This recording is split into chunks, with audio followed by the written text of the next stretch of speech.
Okay, Assalamualaikum warahmatullahi wabarakatuh. Today we will discuss about case 1, petty cash and cash differences. So you all already finished this case. We will look at this case for a minute. So PT Revi Mitra Polindo on 2nd January 2006 formed petty cash, which is recorded using the impress method. 200,000 taken from BCA bank account. Okay, and then there are transactions, there are cash out names in April 30, August 31, and December 31. Okay, and you are asked to create calculations and journals related to the transactions. So first, you need to make calculation about how much cash differences there is in April 2016, August, and December. After that, you need to make journals related to these transactions. Okay, I want to open one of your answer. Here I already opened Neza's answer.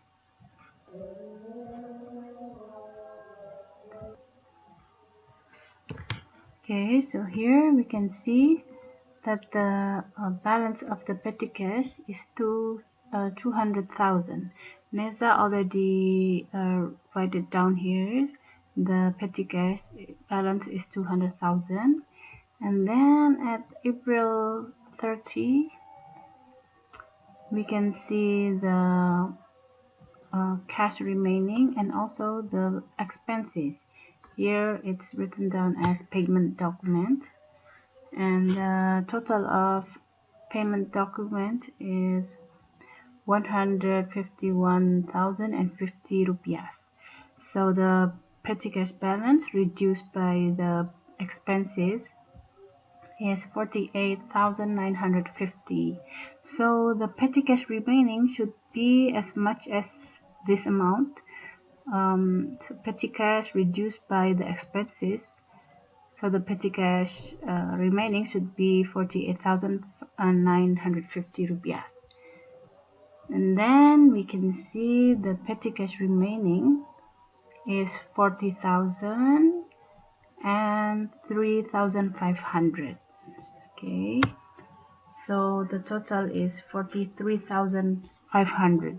So it's supposed to be 48,000, but actually it's only 43,500. So there are differences for 5,450 rupiah. So there are 5,000 missing from the petty cash case, because it should be 48,000, but the actual petty cash remaining is only 43,500. So there are differences for petty cash shortage for 5,450 rupiah. Okay, so let's continue in August. Okay, in August, the petty cash is increased. So the petty cash fund balance should be increased to 250,000 rupiah. So here the petty cash balance is 250,000 rupiah. Okay, Nisa already write down the correct amount of petty cash balance in August 2016.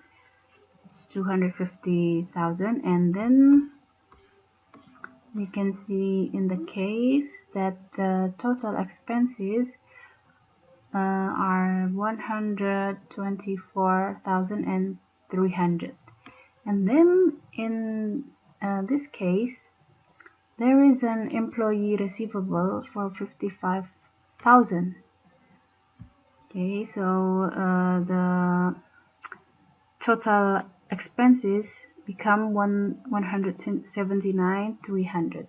Okay, so the remaining petty cash should be 70,700. Okay, let's see here. Employee receivables should not be an expense in petty cash. Petty cash should be expenses for daily expenses like telephone, administration, transportation fee, electricity and water, and so on, but not employee receivable. So this transaction should not be here. Okay, so later we wouldn't also record the journal. So we should not count this. This transaction should not be in the petty cash, but the accountant should record it as employee receivable out of the petty cash.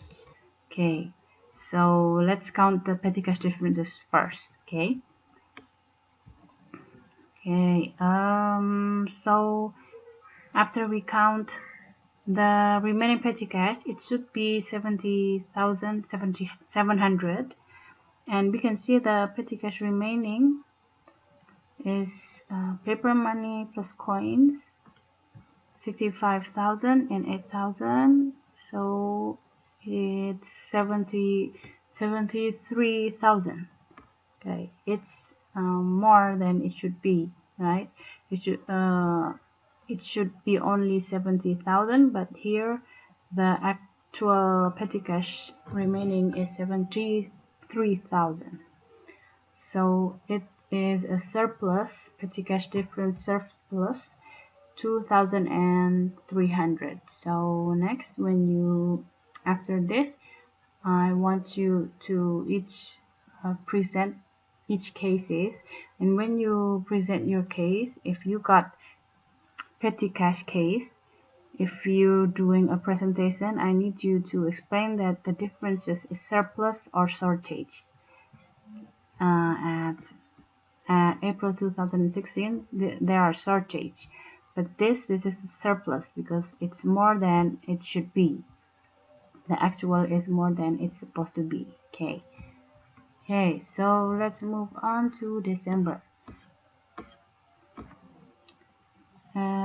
December, the petty cash is 250,000, same as August, and the expenses are 188,750. So the remaining cash should be 61,250.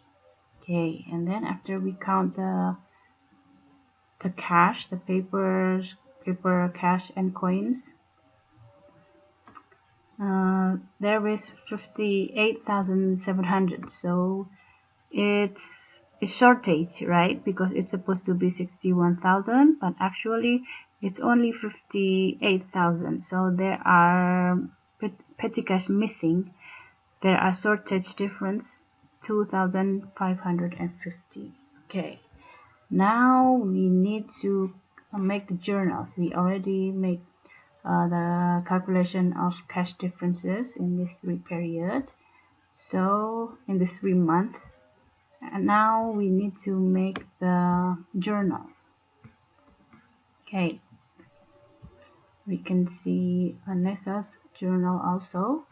So at January 2nd, at the forming of petty cash, we need to make journal. This is already correct. Petty cash in debit, and the credit is BCA Bank, because the company put out money from BCA Bank and put it on petty cash, 200,000. Okay, the second one is for April 30. Okay, there is a replenishment,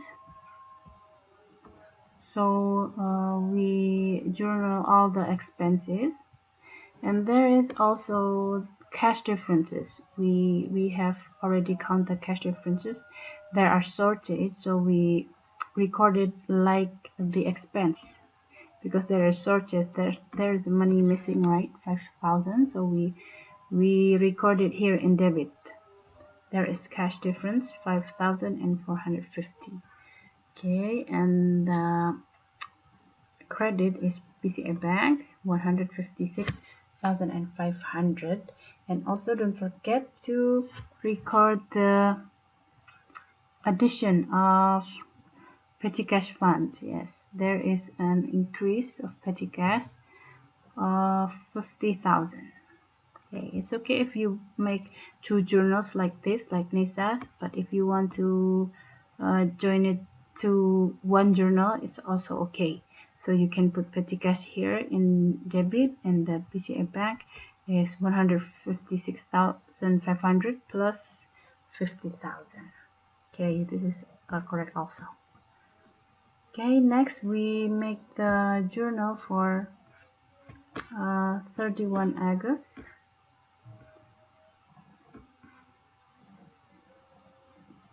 Okay, so just like the previous, we record the expenses. Okay, and I also mentioned that employee receivable should not be an expense in petty cash, so we don't need to make the journal. We just we consider this transaction didn't happen. Okay, so the accountant needs to finish this, need to bring this transaction out of petty cash and finish it. Okay, so we don't have to make the journal of employee receivable. Okay, so you don't have to write this down. So you only record the expenses here. The cash difference is surplus. Okay, there is surplus on petty cash in August, right?